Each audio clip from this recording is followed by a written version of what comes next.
C'est un plaisir de vous retrouver sur RTI 1. Bonsoir à tous. Les titres de ce 20h. Le chef de l'État a reçu aujourd'hui mardi les ministres gouverneurs de districts autonomes. C'est la première rencontre du genre. Elle a permis au président Alassane Ouattara de les encourager dans cette nouvelle mission.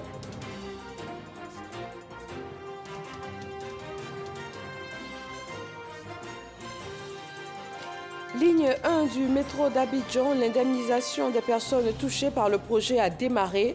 Une première vague de 197 personnes ont reçu leur chèque sur les 2472 personnes concernées pour la commune d'Abobo. Il s'agit entre autres de propriétaires, résidents, locataires et opérateurs économiques. Des actes de corruption ont été identifiés dans de nombreux services publics en Côte d'Ivoire, notamment dans les domaines de l'éducation ou encore du transport. L'opération Coup de poing menée par le ministère de la Bonne Gouvernance a permis de les répertorier. Et puis en Guinée, c'est le début des concertations nationales. 4 jours de consultation pour définir le contenu d'une transition en vue de ramener les civils à la tête du pays à la suite du coup d'État militaire du 5 septembre dernier. Bienvenue à tous. Le président Alassane Ouattara a échangé aujourd'hui mardi avec les ministres gouverneurs de districts autonomes. C'est au palais présidentiel que cette rencontre a eu lieu. C'est la première du genre. Le président a saisi l'occasion pour les féliciter et les encourager dans leur mission. On écoute un extrait de son propos. Le district autonome, comme vous le savez, est un véritable pôle de développement local qui doit regrouper au moins 2 régions et qui obéit dans son fonctionnement à la fois aux règles de la déconcentration et de la décentralisation. Le district autonome doit contribuer à améliorer l'efficacité de l'action déconcentrée et décentralisée du gouvernement, notamment en ce qui concerne la coordination et le suivi des politiques publiques d'aménagement et de développement du territoire pour le bien-être de nos populations. Comme vous le savez, nous avons de grands projets d'infrastructure qui vont au-delà des régions. Et donc, il était tout à fait normal que nous ayons des personnalités d'expérience pour la coordination entre plusieurs régions. La création, donc le 29 juin 2021, des 12 nouveaux districts autonomes, en plus de ceux d'Abidjan et de Yamoussoukro, vise à poursuivre le maillage territorial de notre pays et à relever les défis de développement équilibré sur l'ensemble du territoire national, conformément au 3e pilier de notre programme La Côte d'Ivoire solidaire. Alors, Madame et Messieurs les ministres gouverneurs, les textes adoptés pour la création des districts autonomes, notamment les différents décrets d'application, précisent les missions et les modalités de fonctionnement du district autonome. Ces textes permettent d'éviter tout chevauchement dans les attributions des différents acteurs du développement local. Ainsi, je vous propose d'exercer vos missions et vos attributions dans le strict respect de celles dévolues aux autres collectivités territoriales et aux entités ou services déconcentrés. Les missions de suivi, de coordination, de supervision doivent être au centre de votre action dans vos districts respectifs. Par ailleurs, dans le cadre de l'optimisation des dépenses de l'État, j'ai instruit Monsieur le Premier ministre à l'effet de prendre les dispositions pour que la création des nouveaux districts n'ait pas d'impact budgétaire important. Ainsi, la répartition des impôts, initialement rétrocédée uniquement au district autonome d'Abidjan et Yamoussoukro, sera étendue aux 12 nouveaux districts. Ils veulent eux aussi relever le défi du développement. Les élus et cadres de la région des Grands Ponts travaillent conjointement à développer leur région. Une rencontre s'est tenue à Dabou pour définir les priorités. Marie-Loïse Trierou et Abou Sanogo. La problématique du développement de la région des Grands Ponts au centre d'un atelier organisé par le ministre-gouverneur Loès Esso-Vincent. Les élus et cadres des Grands Ponts unissaient leurs forces pour le rayonnement de leur région autour du thème Unité, paix, développement dans la région des Grands Ponts. L'OS Esso Vincent a témoigné sa gratitude au président de la République Alassane Ouattara qui attache du prix au développement local et plus particulièrement au développement de la région des Grands Ponts. Nous avons tout ici, donc il n'y a pas de raison que nous ne réussissions pas. Je demande tout simplement à tous les élus, tous les cadres, qu'on se mette ensemble pour apporter un peu de mieux-être à nos populations. À l'issue des travaux, le ministre-gouverneur et le ministre Essis Esmel Emmanuel ont invité l'ensemble des fils et filles de la région des Grands Ponts à l'unité. Il s'agit maintenant que vous et nous aidions notre frère le ministre-gouverneur Esso Vincent à animer ces richesses pour nos populations qui nous attendent. Après 2 jours de travaux, nous voici donc au terme de cet important atelier, que dis-je, séminaire de réflexion sous le triptyque unité, paix et développement. Oh, qu'il est beau de voir les frères et les sœurs. Plusieurs causes liées aux antagonismes entre les acteurs de la région des Grands Ponts ont été relevées à cet atelier, notamment la lutte politique, les problèmes de leadership entre les cadres, les problèmes de chefferie entre les villages, les conflits fonciers entre les villages, les problèmes culturels et religieux, la difficulté d'intégration des communautés allochtones et allogènes et la déscolarisation des jeunes, particulièrement des filles.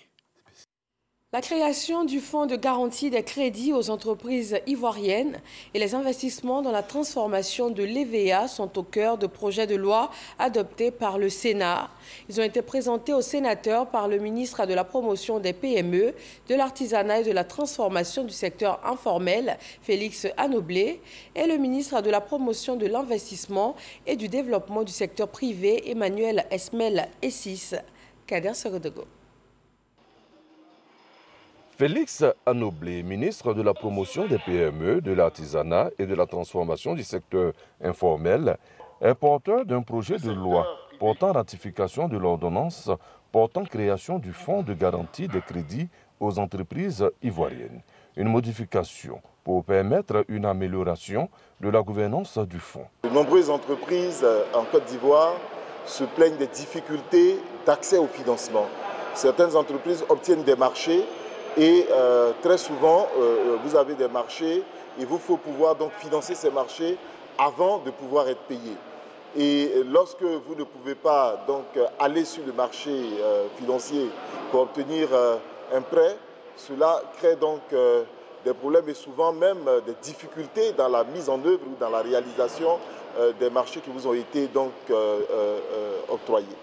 Le fonds de garantie permet d'accompagner les entreprises, donc les PME ivoiriennes, vers le marché financier pour offrir les garanties qu'elles n'arrivent pas à donner aux banques lorsqu'on leur demande donc des garanties pour pouvoir obtenir un prêt, soit dans le développement de leur entreprise, soit dans la réalisation donc d'un marché, soit dans la création de leur entreprise. Le projet a été ratifié à l'unanimité.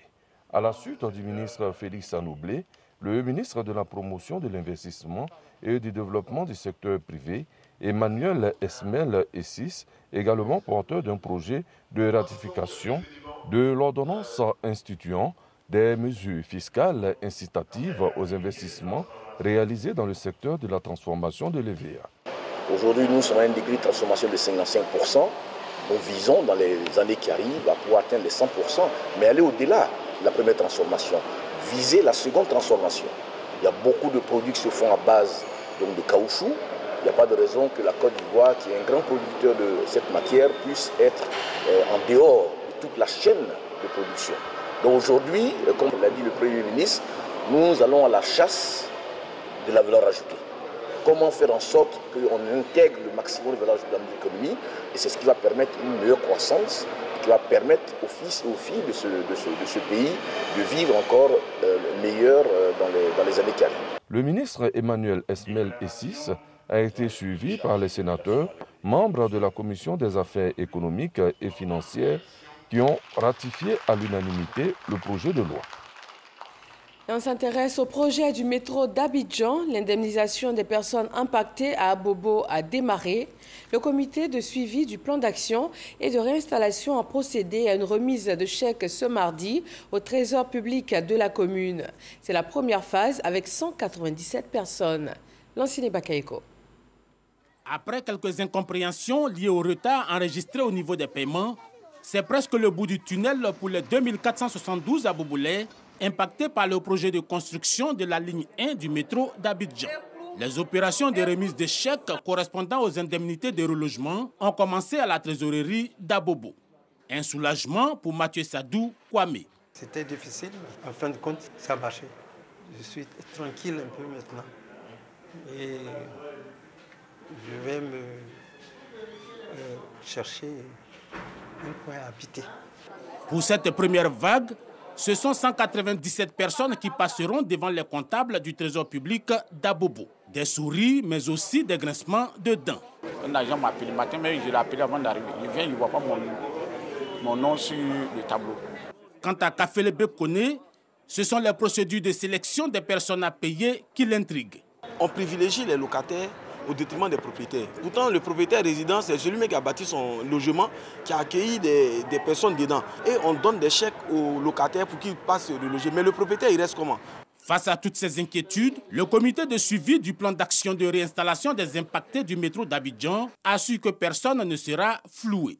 Même position au niveau des comptables, fortement mobilisés pour satisfaire les ayants droit.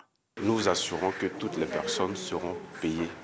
Parce que là où je vous parle, les dossiers sont en cours de traitement. Chaque fois que les dossiers sont prêts, nous procédons au paiement.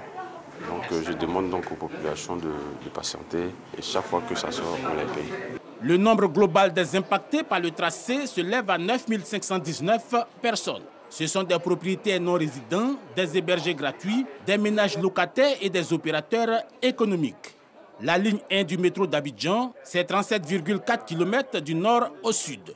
Elle comprend 2 voies, 18 stations, 21 ponts rails et routes, un pont viaduc sur la lagune Ébrié. Le trafic attendu à terme est de 540 000 passagers par jour. Toujours dans la commune d'Abobo, une autre opération de déguerpissement est en cours. Elle concerne cette fois les sites occupés de façon anarchique. Au quartier Anador, le site Coco Service a été libéré par ses occupants, en majorité des vendeurs de bétail. Ils ont décidé de quitter les lieux volontairement. Moussa Konaté. Espace Coco Service dans la commune d'Abobo. Le site, initialement occupé par des vendeurs de bétail, est vide. Les occupants ont quitté les lieux. Je vous donne ma parole. Il n'y aura plus de vente de bétail sur ce site. Les vendeurs sont déjà partis. Un départ volontaire des commerçants à la grande satisfaction des autorités municipales. Le maire Kandia Kamara se félicite de l'acte. Ils avaient pris l'engagement de partir. Et comme vous pouvez le constater derrière moi, ils n'y sont plus. Leurs bêtes n'y sont plus. Ça veut dire qu'ils sont bel et bien partis. C'est sur ce site que sera construit le CHU d'Abobo.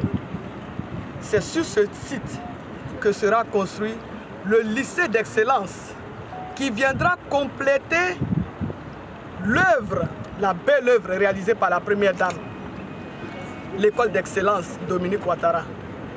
Et sur ce même site, une piscine olympique avec d'autres aires de jeu. La libération de l'espace Coco Service s'inscrit dans le vaste programme de déguerpissement des installations anarchiques dans la commune d'Abobo, une initiative des autorités municipales afin de redonner un nouveau visage à la commune. Dans la lutte contre la corruption, aucun domaine n'est épargné. La santé, l'éducation et même la justice. Des actes de corruption ont été identifiés et répertoriés dans ces secteurs grâce à l'opération Coup de poing menée dans les services publics à fort soupçon de corruption. Dangui. Foualou surveille le déchargement de sa remorque de produits vivriers, notamment de bananes plantains, au marché Gourou d'Adjamé. Elle raconte ses difficultés sur la route. Le camion vient de Boisflé. Maintenant, en venant sur la route, on dit qu'il n'y a pas de tracasserie, mais il y en a. On nous fatigue. Ça fait que le camion devait arriver depuis hier, mais aujourd'hui c'est arrivé. Une fois que le transport était cher par rapport à la tracasserie, nous, on est obligé de faire cher sur le marché. Le lien entre les raquettes sur les routes et la cherté de la vie a été confirmée par le ministre de la Promotion de la bonne gouvernance et de la lutte contre la corruption devant la presse ce mardi, lors de son point presse sur l'opération Coup de poing, une opération de vérification au sein des structures délivrant des services publics à fort soupçon de corruption qu'il a pilotée. Qu'une collecte de données sur le terrain nous a permis d'avoir une idée des sommes payées par les commerçants. Ainsi, à titre d'exemple, sur l'axe Iré-Abidjan, le commerçant marchand de produits vivriers doit s'acquitter d'une somme totale de 20 000 francs répartie entre les différents barrages pour espérer voir sa marchandise arriver à destination. Bien d'autres services publics, notamment la santé, le transport, la justice et l'éducation, sont également dans le collimateur de cette opération Coup de poing. Il a été recueilli des preuves montrant des individus non agents de la SICTA, qui sont des facilitateurs, recevant des pots de vin des mains d'usagers afin d'assurer un passage avec succès lors du contrôle technique, quel que soit l'état du véhicule. Au niveau de la justice, il est également fait cas de paiement de pots de vin moyennant abandon de poursuite ou prononciation de peine beaucoup plus légère. Zoro Epiphane Balo a réaffirmé l'engagement de son département et de ses partenaires à poursuivre ce combat pour la bonne gouvernance et contre la corruption. Attention à la fraude, attention aux rackets, parce que l'État vous voit. Le dispositif à cette fin a été déployé en vue de renforcer la détection des actes de corruption. L'Afrique perd 148 milliards de dollars américains chaque année du fait de la corruption, selon la Banque africaine de développement. Un sondage de Afrobaromètre révèle que la perception des Ivoiriens en matière de corruption en Côte d'Ivoire ne s'améliore pas. Le comité interparlementaire de l'UEMOA se positionne dans l'accompagnement de la mise en place effective de l'ECO, la monnaie unique de l'espace CEDEAO. Le comité se donne 5 jours afin de proposer des moyens pour booster ce projet. Amadou Ouattara. Ces députés membres du comité interparlementaire de l'UEMOA, CIP-UEMOA, anime des sous-comités de la politique économique, financière et monétaire, ainsi que de la politique fiscale, douanière et commerciale. Réunis à Bamako au Mali, autour du président du CIP-UEMOA, ils planchent sur la question évolution du processus d'avènement de la monnaie unique ECO. Aucun pays de notre zone n'est en mesure de résoudre seul les divers problèmes monétaires d'origine externe auxquels fait face notre communauté, car les politiques de stabilisation ont présenté leurs limites. Dans ce contexte global délicat, l'introduction d'une monnaie unique à l'échelle de la CEDEAO me semblerait plus bénéfique pour les pays d'Afrique de l'Ouest et offrirait une belle opportunité de rendre plus dynamiques et compétitifs nos différentes économies. Relativement à l'exposé du président Noël Toé, cette volonté passe par une union douanière forte de l'UEMOA. Au programme de cette rencontre, ces deux sous-comités réfléchiront également sur les défis, les actions, les perspectives et le rôle que devrait jouer le CIP-UEMOA pour réussir cet objectif.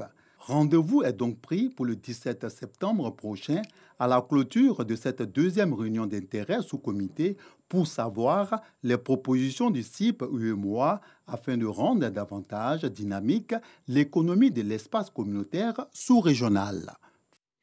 Dans le domaine agricole, le projet de production intensive de maïs est en marche. Les producteurs visent un rendement de 8 à 15 tonnes à l'hectare contre 2 tonnes actuellement. Le ministre d'État, ministre de l'Agriculture et du Développement rural, Kobenan Kwasi Adjoumani, a procédé au lancement de l'opération à Gogokro. C'est dans la sous-préfecture de Yamoussoukro. Quel est le point de la maladie à coronavirus aujourd'hui, mardi 14 septembre, en Côte d'Ivoire?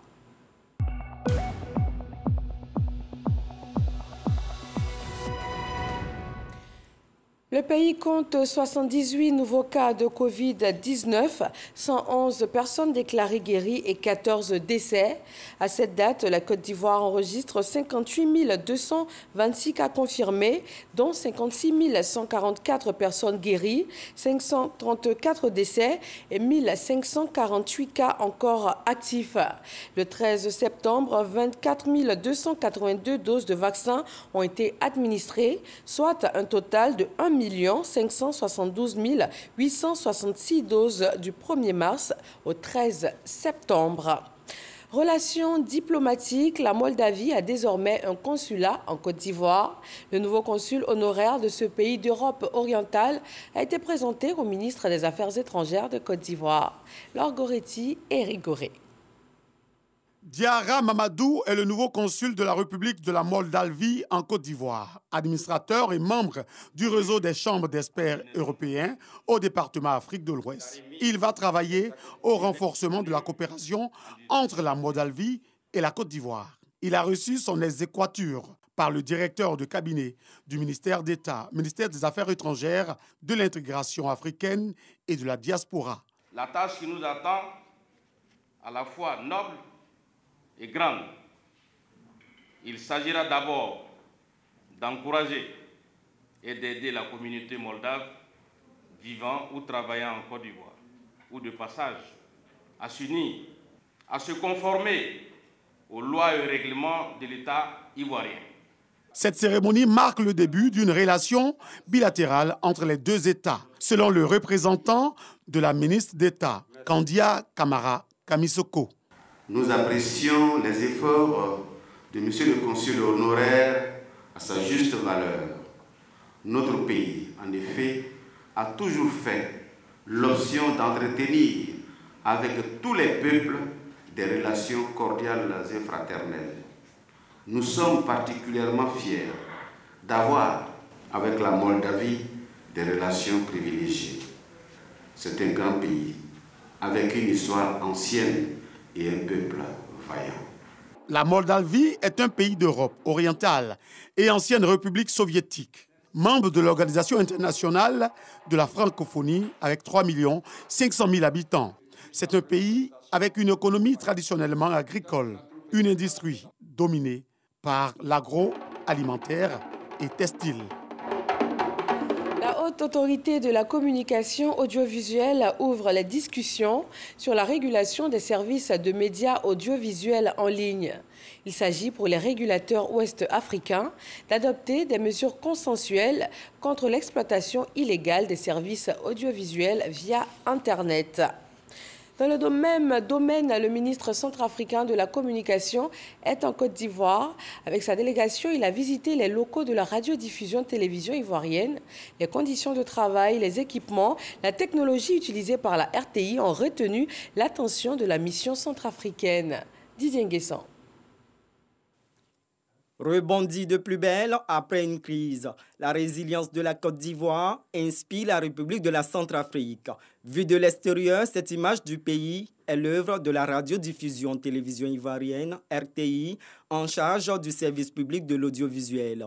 C'est à juste titre que le ministre centrafricain de la communication et des médias, Serge Ghislain Dioré, visite les locaux de la RTI. Après le studio des journaux télévisés et la régie, il est même reçu en direct sur le plateau de l'émission Variétoscope Rétro. Le chef de l'État, lors de l'investiture, a mis l'accent sur ce quinquennat sous le signe de la transformation de la République centrafricaine. Et vous savez que la Côte d'Ivoire, c'est un exemple de la transformation en Afrique subsaharienne. Et l'histoire de la Côte d'Ivoire et celle de la République centrafricaine, elle est similaire. Nous avons connu des crises. Aujourd'hui, la Côte d'Ivoire a tourné la page une page définitive à cette crise et se lance vers le développement. La crise est définitivement terminée en Centrafrique et au même titre que la Côte d'Ivoire, nous nous lançons maintenant vers le développement réel. Avant la visite, l'hôte a été reçu par Agnès Crédit, représentant le ministre ivoirien de la communication et les responsables de la RTI, avec à leur tête le directeur général Fosseni Dambélé. Nous avons eu une séance de travail avec la délégation haute. Nous avons présenté la RTI dans ses différents démembrements, dans sa mission. Et également, nous avons évoqué avec eux les domaines possibles de coopération. En tout cas, ça a été des échanges fructueux et Monsieur le ministre nous a laissé entendre qu'il y aura une suite en matière de coopération et de partenariat. L'amitié ivoiro-centrafricaine est un exemple de coopération sud-sud avec l'absence de visa entre les deux pays. On change de décor dans l'enseignement supérieur. La toute nouvelle université de San Pedro va ouvrir ses portes à ses premiers étudiants le 18 octobre prochain. Avant cette rentrée, les experts s'entretiennent sur l'offre en termes de formation afin que les maquettes pédagogiques soient en adéquation avec les besoins et les réalités du marché de l'emploi. Le tout basé sur 4 unités de formation et de recherche et 2 écoles d'ingénierie. Mama Traoré. Elle est appelée à devenir un pôle d'excellence. L'université de San Pedro abritera 4 unités de formation et de recherche, UFR Sciences de la mer, UFR Sciences de la santé, UFR Agriculture, ressources animales et agro-industrie, enfin UFR Logistique, tourisme et hôtellerie-restauration. 2 écoles d'ingénieurs en construction navale et en bâtiments et travaux publics feront également partie intégrante de cette université. Il y a la mer, il y a le tourisme, il y a tous ces grands champs, ces grosses sociétés qui sont là. Comment faire en sorte que l'université soit un outil d'appui ou d'appoint à ces structures qui sont déjà existantes. C'est pourquoi nous partons du postulat que non seulement San Pedro est déjà une ville balnéaire, une ville touristique comme on dit, mais elle doit être maintenant une ville universitaire. Pour être à la hauteur de telles ambitions, les parcours de formation doivent être de qualité. Pour ce faire, les experts réunis à Grand Bassam s'attellent à mettre au point les maquettes pédagogiques. Ils bénéficient à cet effet des orientations du ministre de l'Enseignement supérieur et de la Recherche scientifique. Il faut que les parcours de formation qui nous sont proposés débouchent sur des référentiels de compétences recherchés sur le marché de l'emploi. Il n'est pas question que d'un parcours à l'autre, on change simplement le nom d'une unité d'enseignement pour que le contenu reste le même. Et après, il faut avoir présent à l'esprit qu'il faut mutualiser et les infrastructures, et les équipements, et les enseignants. Il faut privilégier les formations de courte durée.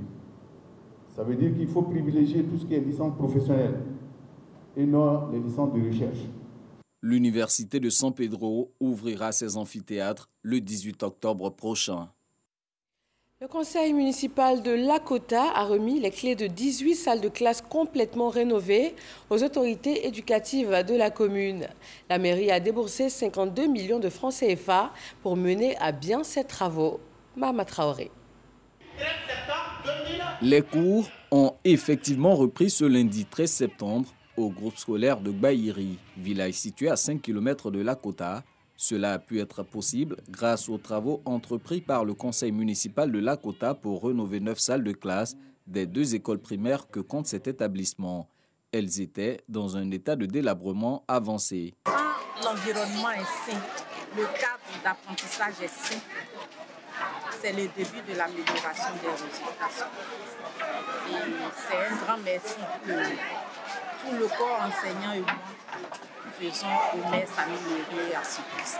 9 autres salles de cours dans 2 autres écoles primaires publiques de la ville ont été également réhabilitées, soit un total de 18 salles de classe remises à neuf par la mairie de Lakota cette année pour un coût global de 52 millions de francs CFA. C'est le lieu vraiment pour moi de remercier le président de la République, son Excellence Alassane Ouattara, qui, de sa politique, a permis aujourd'hui l'école gratuite. Aujourd'hui, l'école est obligatoire et c'est ce que nous allons prêcher partout dans les villages, dans les campements, pour demander aux parents d'inscrire donc les enfants, pour que chaque enfant ait effectivement la chance d'apprendre quelque chose, d'aller à l'école.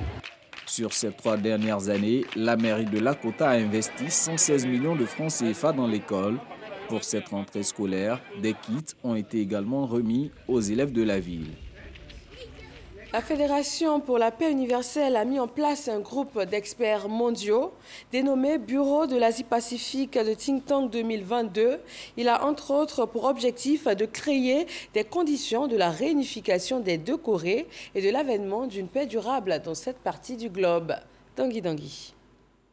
Le lancement du bureau Asie-Pacifique de Think Tank 2022, une organisation mondiale des experts pour la résolution des problèmes de cette partie du monde, a été diffusé dans 7 langues et mobilisé plus d'1 million de personnes en ligne, selon les organisateurs.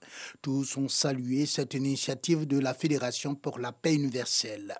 C'est une dame qui a toujours œuvré pour la paix dans le monde. L'Organisation mondiale des experts l'accompagne dans cette tâche. Je félicite Dr Moon pour la mise en place de ce think tank composé d'experts mondiaux en vue de réfléchir aux solutions des problèmes de la région de l'Asie-Pacifique.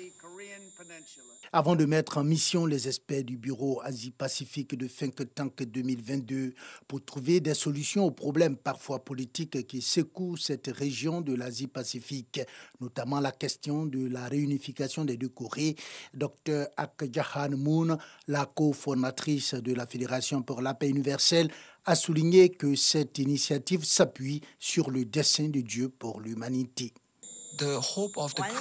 Dieu souhaite que l'humanité se développe, atteigne la perfection et être pleine de bénédictions et de paix.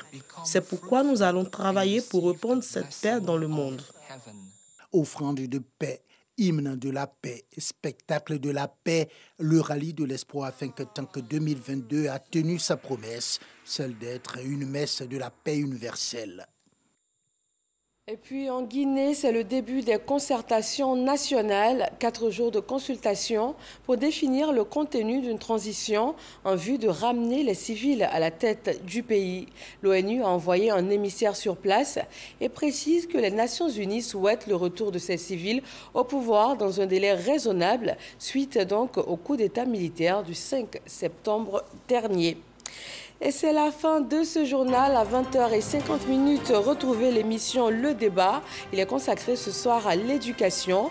Plus d'1 million d'enfants abandonnent l'école pendant leur cursus scolaire. Comment y mettre fin? Quelles solutions attendues des États généraux? Restez avec nous sur RTI 1 pour avoir toutes les réponses.